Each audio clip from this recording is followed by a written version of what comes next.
right now, we have the opportunity to hear a most fascinating lady. I first met Dr. Liana Lupas several years ago at a meeting of the International Society of Bible Collectors. And the International Society of Bible Collectors is meeting here this year. And you'll have an opportunity to perhaps you've already met some of them and learn a little bit more about them. They've got a table outside with the brochure. But every year, when the International Society of Bible Collectors meet, they go to a major Bible collection that they can see and learn from. So we went to the American Bible Society in New York, and Dr. Liana Lupas was the curator and gave us absolutely fascinating address on some of the collection there. But she introduced it by saying she has a very simple job because she's only in charge of one book. But there are 55,000 copies of this book in thousands of languages that she oversees. Dr. Lupas has her PhD in classics from the University of Bucharest in Romania. She was a professor at the University of Bucharest for a time, and she and her husband came to the United States as refugees from the communist system there. Her classical training and skills as a linguist have certainly been an asset to her in the study of the Bible and its history. Two of the unfortunate things about our conference is that we were not able to get Timothy Larson's book for you. The publisher said that it was in between printings. And also, Liana has written an annotated version of the Translators to the Reader of the King James Version, which is absolutely fascinating with all the annotations that they have put together. This is the original preface to the King James Bible. When the Museum of the Bible and Art began creating exhibits based upon the American Bible Society's collection, of course, Dr. Lupas was the one to curate them. Most recently, in celebration of the King James anniversary, she curated On Eagle's Wings, the King James Bible Turns 400, which is the subject also of her talk today. And of course, the title of all of her exhibits are taken from the scriptures. This one from Psalm 19, which in the King James Version reads, "The heavens declare the glory of God, and the firmament showeth his handiwork. Day unto day uttereth speech, and night unto night sheweth knowledge. There is no speech nor language which their voice is not heard. Their line is gone out through all the earth, and their words to the end of the world. In them hath he set a tabernacle for the sun, which is as a bridegroom coming out of his chamber, and rejoiceth as a strong man to run a race. His going forth is from the end of the heaven, and his circuit unto the ends of it, and there is nothing hid from the heat thereof. The law of the Lord is perfect, converting the soul. The testimony of the Lord is sure, making wise the simple. The statutes of the Lord are right, rejoicing the heart. The commandment of the Lord is pure, enlightening the eyes. The fear of the Lord is clean, enduring forever. The judgments of the Lord are true and righteous altogether. More to be desired are they than gold, yea, than much fine gold. Sweeter also than honey and the honeycomb. Moreover, by them is thy servant warned, and in keeping of them there is a great reward. Who can understand his errors? Cleanse thou me from secret faults. Keep back thy servant also from presumptuous sins. Let them not have dominion over me. Then shall I be upright, and I shall be innocent from the great transgression. Let the words of my heart and the meditation, let the words of my mouth and the meditation of my heart be acceptable in thy sight, O Lord, my strength and my Redeemer." Let's welcome Dr. Liana Lupas.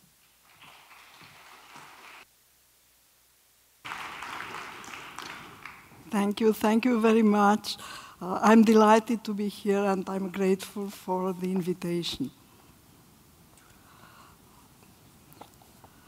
The English Bible came to America as a prized possession of the earliest colonists.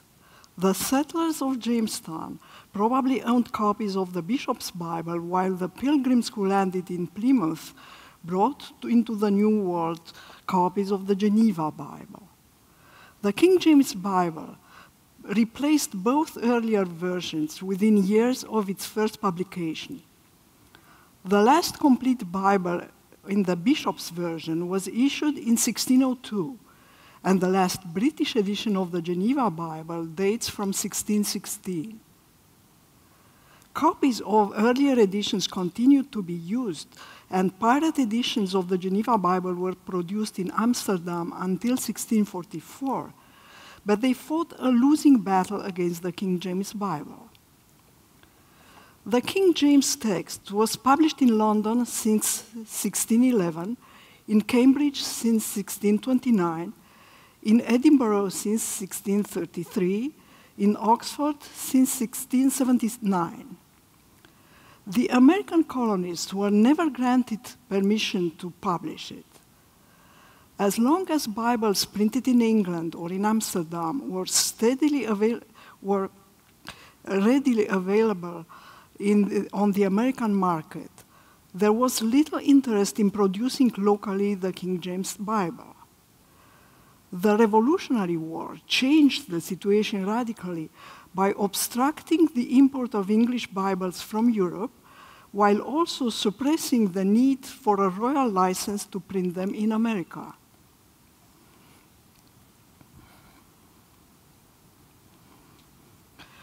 Robert Aitken, a Scottish emigrant who had come to Philadelphia in 1771, realized the time had come to publish an American edition of the King James text. He started by issuing a small-size New Testament in 1777, which proved a commercial success, and went through 2 more printings in 1777 and in 1779. If you go, and I'm sure you have already gone, if you go to this extraordinary museum of the Bible, you will be able to see the next printed New Testament in the King James Version, American edition of the King James Version, the one printed by Francis Bailey in Philadelphia in 1780. It's a real treasure. And I'm very jealous that I don't have it. It's the only surviving copy as far as I know. At the time, meaning in 1777, 1779, at the time, Robert Aitken was printer to the Continental Congress and had a prosperous business.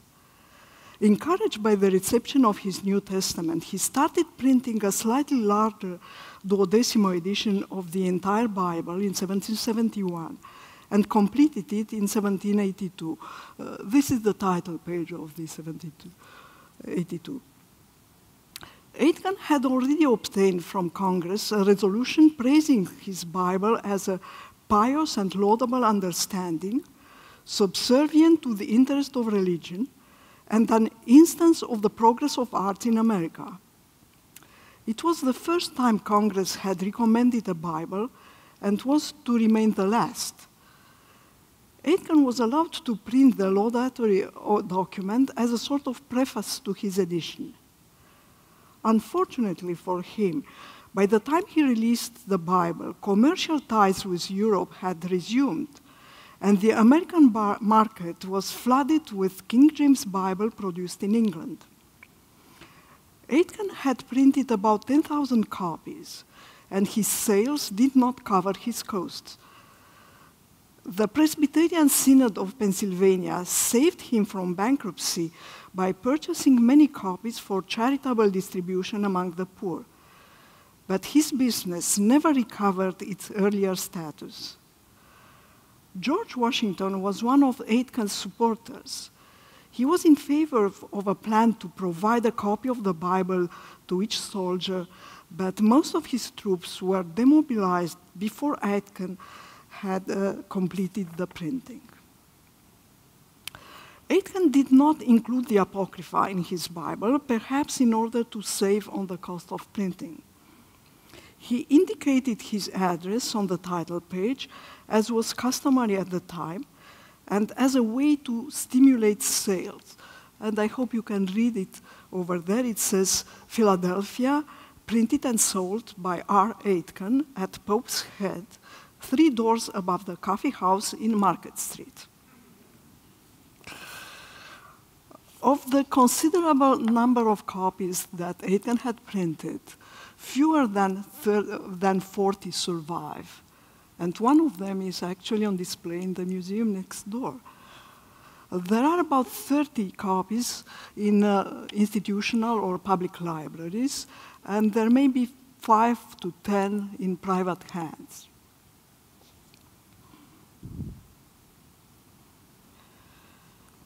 After Aitken's financial debacle, no complete English Bible was published in the United States until 1790, when 2 different editions were released in Philadelphia.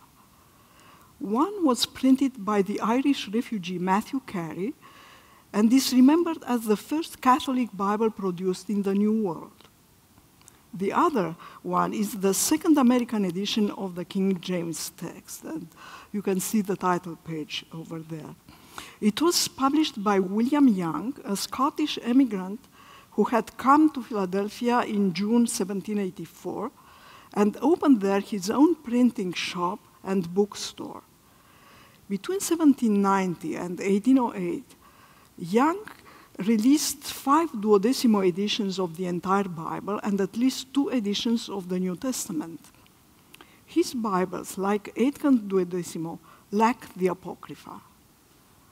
Young kept his cost low by using a font slightly smaller than Aitken's and cramming 73 lines of text into each full column. He needed only 40 sheets of paper for each copy of his Bible. Aitken Bibles had only 50 lines to a full column, and needed 61 sheets for a full copy. I'm sorry.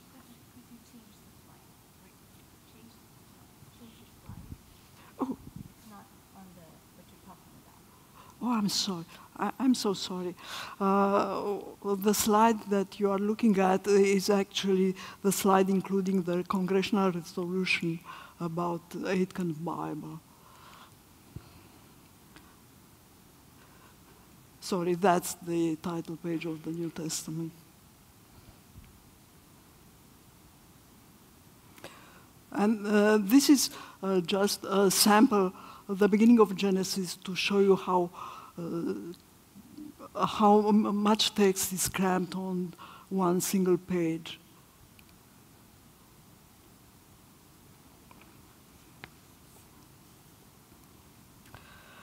While Aitken and Young had printed modest duodecimo Bibles, Isaiah Thomas was the first American printer to produce a deluxe edition of the King James text.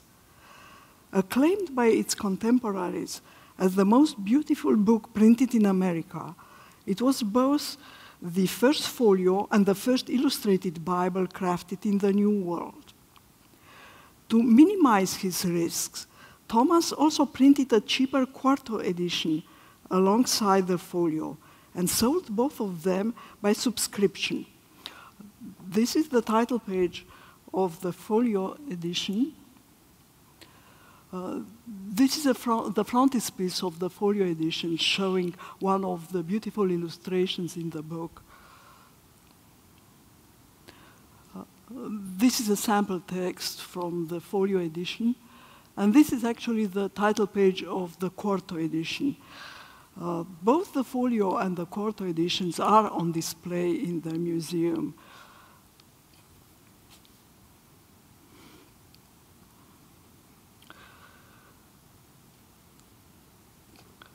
Thomas offered a special deal to the subscribers of the quarto edition, meaning this one, and advertised, the price to subscribers shall be only $7. The publisher will receive 1/2 of the sum, or 21 shillings, in the following articles, that is wheat, rye, Indian corn, or pork. To enhance the quality of his publications, Thomas built his own paper mill and bindery. He made sure the text he was printing was correct by examining some 30 different editions of the King James Version. His proofreaders were clergymen of Worcester and other capable persons.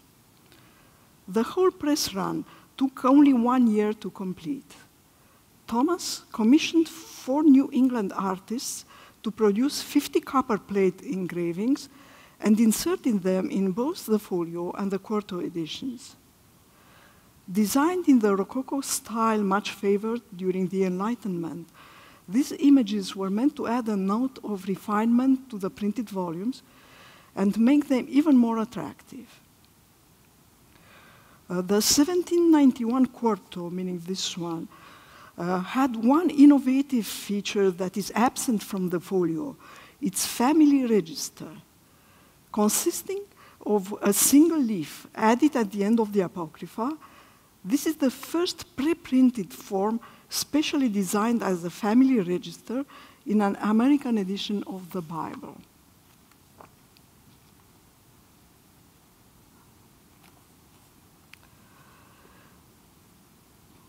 In 1789, when Isaac Collins decided to publish a quarto edition of the King James Bible, he was already an experienced printer and had issued at least 4 editions of the New Testament. Like Thomas, Collins offered an attractive payment plan to potential subscribers. His initial aim was to attract 3,000 orders, but he actually printed 5,000 copies. To stimulate sales, he announced in 1790 or in 1791 that he would add to the biblical text a reprint of the popular concordance compiled by John Donnan in 1631.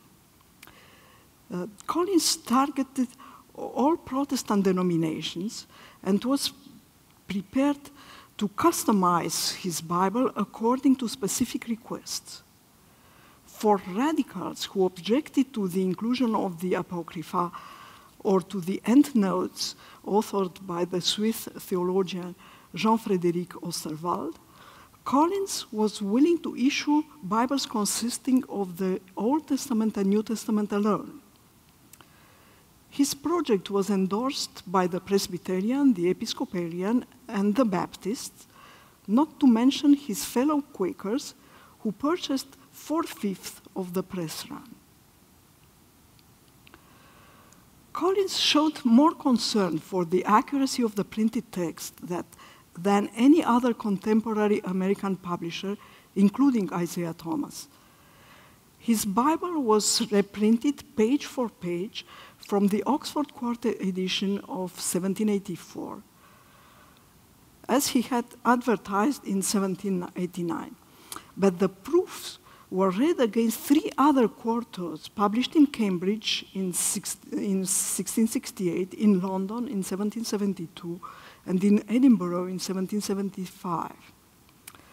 When the 4 English texts did not agree, Collins consulted scholars able to check them with the original Hebrew and Greek texts.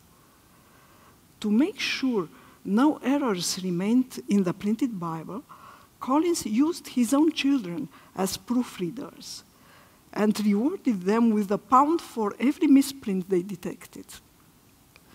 They went through the proofs 11 times and missed only 1 broken letter and a misplaced punctuation mark. Collins' Bible earned a well-merited reputation for correctness and was used as printer's copy by many publishers, including Matthew Carey. None of the early American editions of the King James Bible includes the dedication to King James and the original preface written by Miles Smith. Collins replaced this text with a new foreword written by John Witherspoon, the president of Princeton University and the only clergyman who signed the Declaration of Independence. Including useful information about the history of Bible translation, Witherspoon's preface soon became popular and was frequently reprinted throughout the 19th century.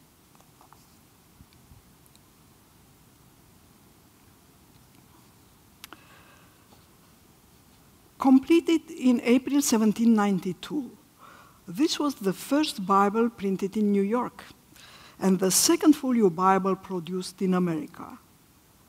Its publication was approved in April 1790 by the New York State Senate and Assembly in a resolution that praised the printers for promoting the industry and manufactures of America, and expressed the hope that they may meet sufficient encouragement to complete their undertaking, whereby the people may be supplied with this edition much cheaper than can be imported.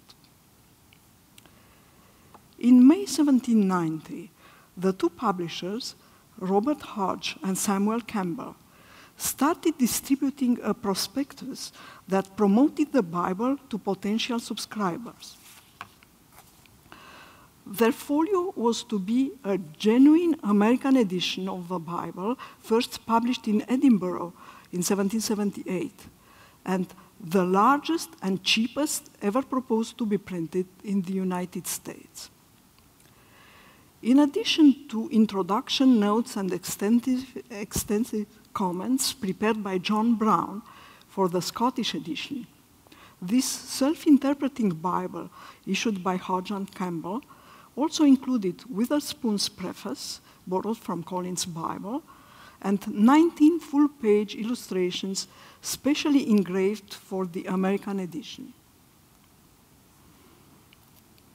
As indicated in the prospectus, the Bible was printed in 40 installments, or numbers, over a period of 2 years. The price for subscribers was 25 cents per number, with a free number added to every group of 12. The section including the Apocrypha, printed in smaller type, was available upon demand. A list of subscribers was distributed with the last number. It includes about 1,300 names and provides a cross-section of American society and life. George Washington is listed as the first subscriber.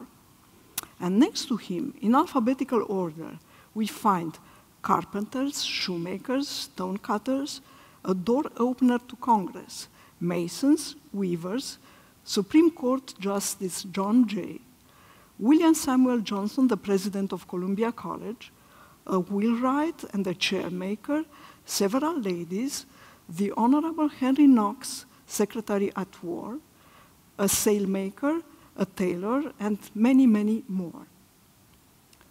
In years to come, 3 of the subscribers will become officers of the American Bible Society. John Jay and Richard Varick, the second and third presidents of the society, and John Pintard, the recording secretary of the American Bible Society.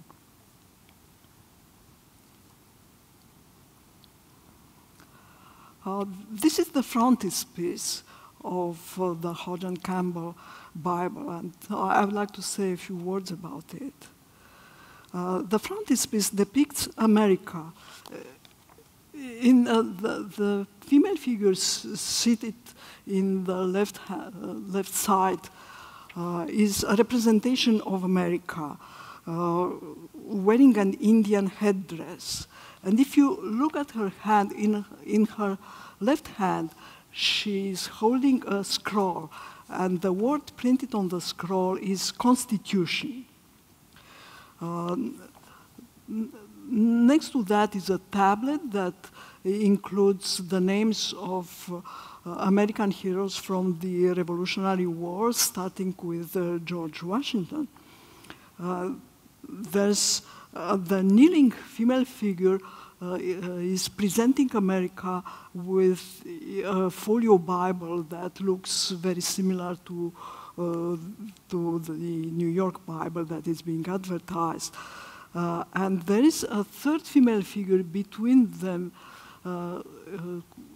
that holds a spear topped by a Phrygian cap. A Phrygian cap is a symbol of liberty. In ancient Rome, when a slave was granted his freedom, he was presented with a Phrygian cap. And of course, the French Revolution had made the Phrygian cap immensely popular at the time. The symbolism of the scene would have been as clear in 1792 as it is today.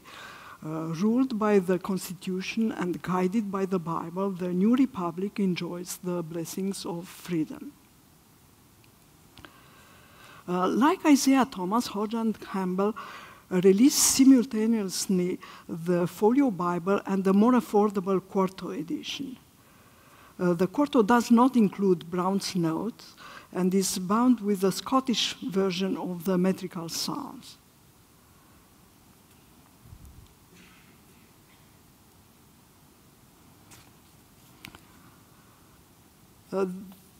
This is the third Folio Bible printed in America and the first one to be issued in Philadelphia.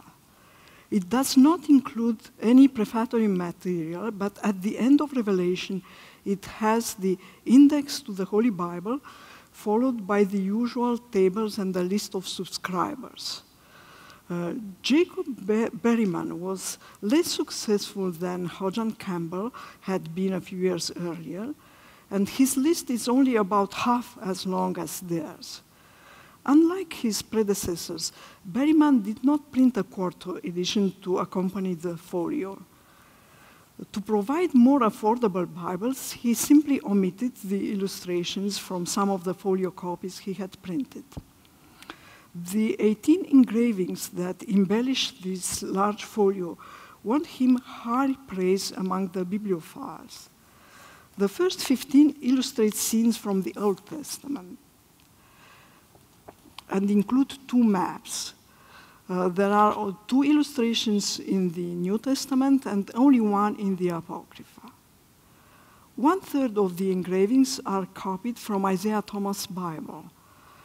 The border was changed, and the border of the illustration, and the inscription mentioning Isaiah Thomas was naturally dropped, but the images are identical, though executed by different artists.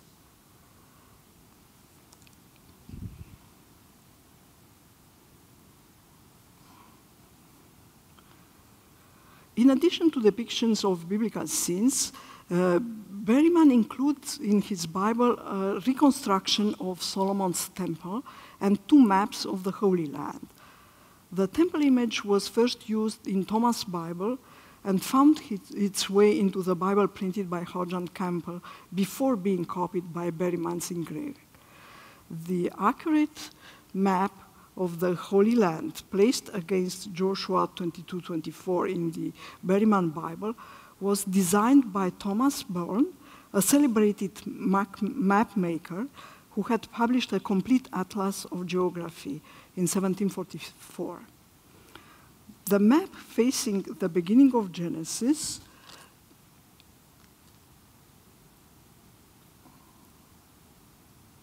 oh, that's the map, I'm sorry. This map represents the countries surrounding the Garden of Eden, or Paradise, with the course of Noah's Ark during the flood.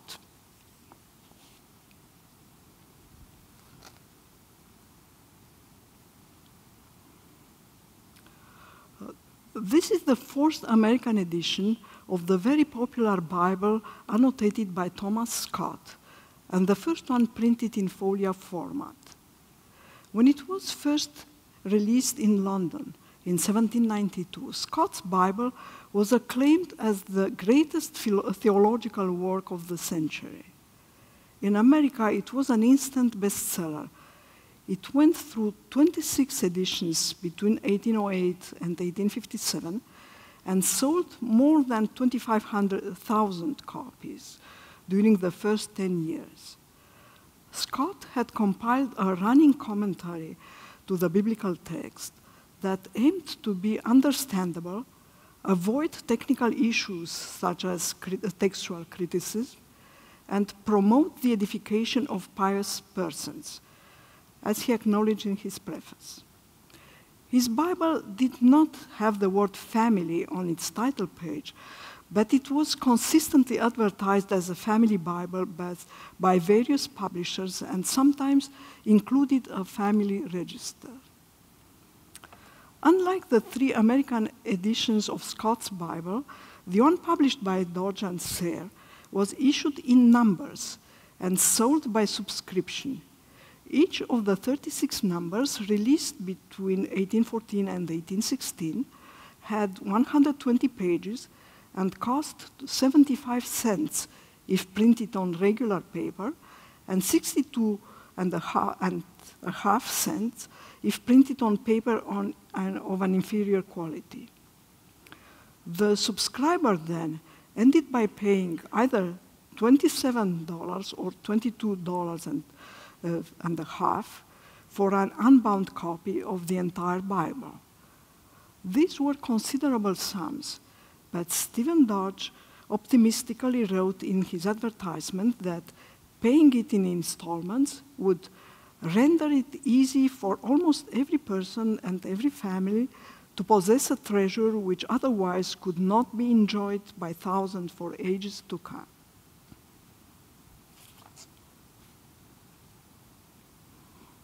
And this is an opening showing the Ten Commandments and the extremely long notes of the Scott Bible.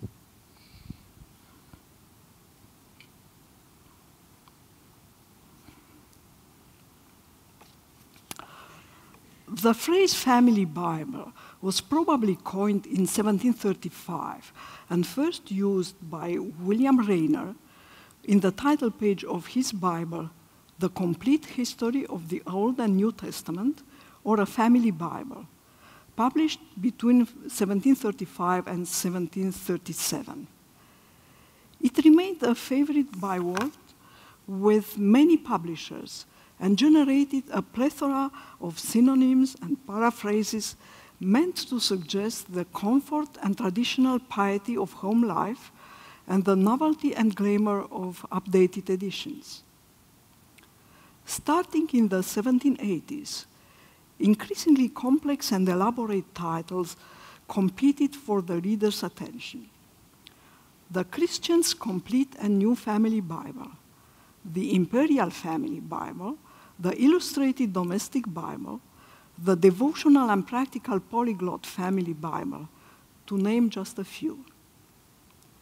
The Folio Bible, published by Joseph Thiel,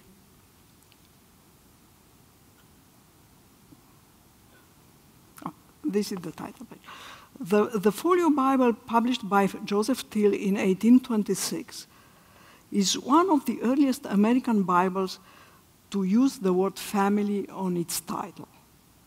It is slightly larger than the 4 earlier American folios, and its title emphasizes both its size and its American origin, while also suggesting its domesticity. Thiel had come to America in 1820 as agent for a British publisher, but then decided to open his own business and started by soliciting subscriptions for an expensive folio Bible he was going to issue in fascicles. According to the preface he wrote after completing the work on September 21, 1822, he had only 1,000 subscribers for the first 20 fascicles, but managed to get as many as 3,000 for the entire Bible. Thiel based his edition on a popular English family Bible that is also listed as Fowler's Family Bible at the top of the frontispiece and elsewhere. His model was the Christian Complete Family Bible, or Universal Library of Divine Knowledge, printed and published by Fowler in Ormskirk near Liverpool in 1807. Thiel's editor, Jonathan Homer, a Harvard graduate who died in 1843, expanded and corrected the annotation in Fowler's edition and provided new introductions to many books of the Old Testament. The British edition had included 55 illustrations, but Thiel was dissatisfied with their quality and created his own set of 37 engravings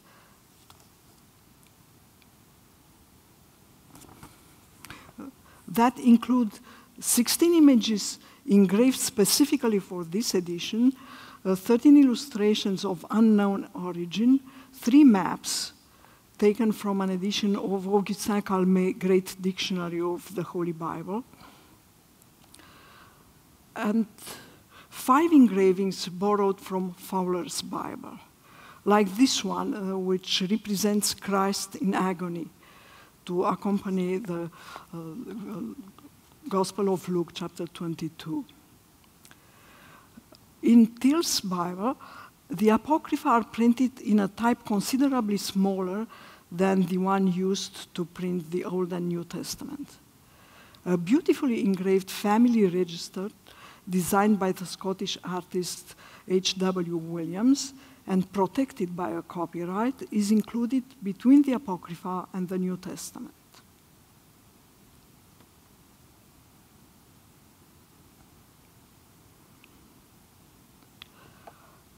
This is the first American edition of an annotated Bible edited by Thomas Williams, a well-known British preacher and bookseller, and first published in London in 1825-27. Williams had already authored an answer to Thomas Paine's Age of Reason in 1794, and the New English translation of the Song of Songs in 1801. In the preface to his Bible, he explained that cottage means small house rather than hovel, and cottagers are working persons in the same social class as Christ's first disciples. The London edition had occasionally altered the text of the King James Version by replacing words deemed objectionable with more suitable ones, and printing in smaller type was a text considered unsuitable for reading in family. Wisely, the American editors chose not to follow his example. Instead, they added references and variant readings taken from Baxter's edition of the text, first published in London in 1816, and reprinted in Philadelphia in 1825. And also many notes dealing with historical facts, natural history, and geography of the Bible. They also included new illustrations meant to explain rather than embellish the biblical text. The Cottage Bible was an editorial success in the United States and went through 19 editions between 1833 and 1867. Many of them were reprinted from the same stereotype plates as the first edition. First used by James Conner and William Cook in New York, the plates were bought over the years by 3 different publishers located in Hartford, Connecticut.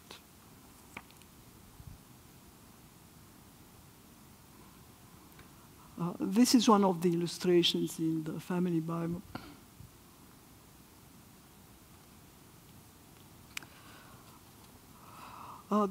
I'm going to talk for a few moments about the Bible Society movement. The early years of the 19th century ushered a new era in the history of the King James Bible. Religious leaders and concerned citizens on both sides of the Atlantic could not fail to notice that commercial publishers and book dealers were unable to supply affordable Bibles to a rapidly growing population. At the same time, the gradual replacement of manual typesetting with stereotype plates and the constant improvement of the printing presses created the possibility to mass-produce scriptures at relatively low costs. The Kannstein Bible Institute, established in Germany in 1710 by Baron Karl Hildebrand von Kannstein, had proved that affordable scriptures could only be produced by using new technology. Between 1712 and 1719, this organization had managed to print 100,000 copies of the New Testament and 40,000 copies of the entire Bible in German by employing a process that prefigured stereotyping. The Bible Society movement that started with the creation of the British and Foreign Bible Society in March 1804 had even more spectacular results. Within 2 decades, it grew into a worldwide network of organizations dedicated uniquely to the printing and distribution of the scriptures. In the United States, several local Bible societies based on the British model were created within a few years. The Philadelphia Bible Society led the way in 1808 and was followed in 1809 by other sister societies in Connecticut, Massachusetts, New York, and New Jersey. By 1816, about 100 state and community Bible societies had been established in the United States, and there was a real need for a national organization that would unify and coordinate their separate efforts. The American Bible Society was created in May 1816 in New York. The founding documents of the British and Foreign Bible Society specify that its sole object shall be to encourage a wider circulation of the Holy Scriptures without note or comment, and that it will distribute only one English translation of the Bible, the authorized version, better known in America as the King James Version. On May 11, 1816, the founders of the American Bible Society unanimously adopted a constitution modeled on the BFBS document, and including the same statement regarding the King James Bible. The constitutions of the 2 societies provided the blueprint for the countless millions of English Bibles published during the next 150 years. There is no mention of the Apocrypha in these documents.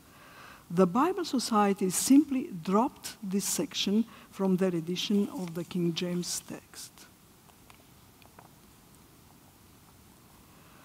The British and Foreign Bible Society considered that helping establish similar organizations in the United States was an integral part of its mission, and offered a grant of $1,000 to the first Bible Society to be founded in America. The prize went to the Bible Society at Philadelphia, which held its first formal meeting on December 12, 1808. 4 years later, the new society ordered from T. Rudd in London a set of stereotype plates to print a duodecimo edition of the King James Bible, which is the one I'm trying to show here. The British and Foreign Bible Society contributed $500 toward this purchase. Several local Bible societies made various grants, and the United States government waived the custom duties. The plates arrived in Philadelphia in October 1812 and were used to print an initial run of 1,050 copies of the Bible and 750 copies of the New Testament. We believe this was the first book printed from stereotype plates in the United States. It certainly was the first Bible.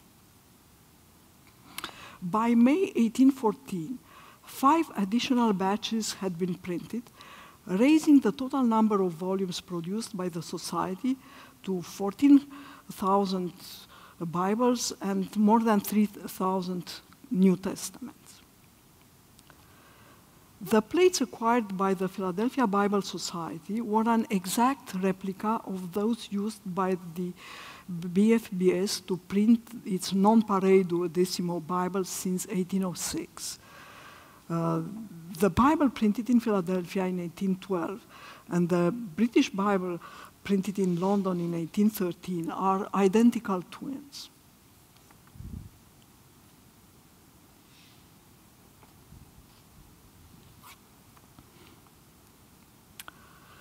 Soon after its founding in May 1816, the American Bible Society ordered 6 sets of stereotype plates for printing the English Bible, 3 for duodecimo editions in minion type, and 3 for octavo editions in long primer. While these sets were being made and unsatisfied demands for Bibles kept piling at the ABS headquarters in New York, the New York Bible Society and the auxiliary New York Bible Society donated the national organization a set of plates made by the White brothers. Through this act of generosity, the ABS was able to print 10,000 copies of a duodecimo Bible in brevier type by November 22, 1816, less than 6 months after it had come into being. A part of the press run bears the imprint of the 2 New York Bible Societies on the general title page and the imprint of the ABS on the New Testament title page. The copies I'm showing here has the imprint of the American Bible Societies on both title pages. These plates were reused at least 30 times between 1817 and 1822 before being sold for scrap metal. I was looking in the archives hoping that I would find at least one page to show how the stereotype plates looked like, but apparently everything was recycled.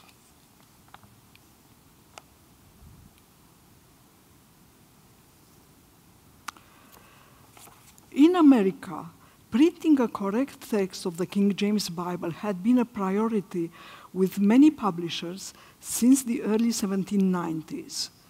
But the earliest attempt to produce a standard text was made only in the late 1840s by the American Bible Society. In 1847, the organization entrusted its Committee on Version with the task of preparing a text that would be not only free of typographical errors, but also consistent in spelling, punctuations, and grammar. The aim of the committee was not to go behind the translators, but to give the text a higher degree of uniformity and to correct obvious mistakes. After a preliminary study, the committee charged Dr. James W. McLean to collate against the 1833 Octavo Bible issued by the American Bible Society 4 Bibles representing the most authoritative British editions published by the 2 universities and the royal printers in London and Edinburgh, and the original 1611 text. The collation took 19 months and uncovered almost 24,000 differences between the 6th edition examined. As pointed out in the committee's report, the differences were superficial and did not affect the integrity of the text or any doctrine or precept of the Bible. After extensive research and discussion, the committee standardized the use of the 2 forms of the definite article, a or an, replaced hybrid plurals such as cherubims and seraphims with a simple transcription of the Hebrew words, and unified the form of Hebrew proper names, in addition to solving numerous problems of spelling and punctuation, revising the chapter summaries, marginal notes, and running titles, and refining the use of italics for words not found in the original text. The 1852 Bible was the first in a series of standard editions released by the American Bible Society over a period of more than 100 years. Some of the changes it introduced were later reversed, and new corrections continued to be made until 1962. In Route 315, for instance, where the reading, "She went into the city," had become generally accepted by mid-19th century, the 1852 Bible went back to the reading of the 1611 first edition, he went into the city. But then the feminine pronoun she was reinstated in 1932 and remains to this day the standard reading of the ABS editions. Most American publishers were quick to adopt the standard text released by the ABS in 1852 and printed on their title pages the phrase, "the text conformable to the standard of the American Bible Society," as a token of authenticity and accuracy. Lippincott, for instance, added it in 1855. Harding added it in 1856. The American Bible Society started its publishing activity by printing 10,000 copies of a duodecimo Bible in November 1816. By 1850, it had printed over 2 million copies of the entire Bible and almost 3 million copies of the New Testament. These scriptures were printed from 30 different sets of stereotype plates, including 12 duodecimos, 8 octavos, 4 octodecimos, 2 24mos, and 1 32mo, first issued in 1837, and frequently reprinted later on. Plus 1 large quarto edition issued in 1834. The Society produced Bibles for the supply of pews in churches, special editions for Sunday schools and Bible classes, and scriptures in pica type for the elderly and visually impaired. It was involved in the printing of the first American edition of the New Testament in raised letters for the use of the blind in 1836, and remained the only American publisher of scriptures for the blind until well into the 20th century. In 1833, it produced its first Bible with references, chronology, chapter summaries, and family record.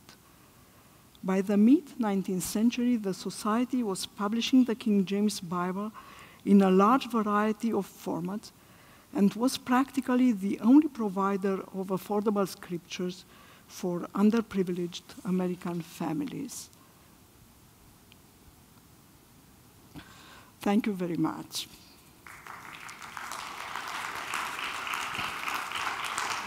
Thank you.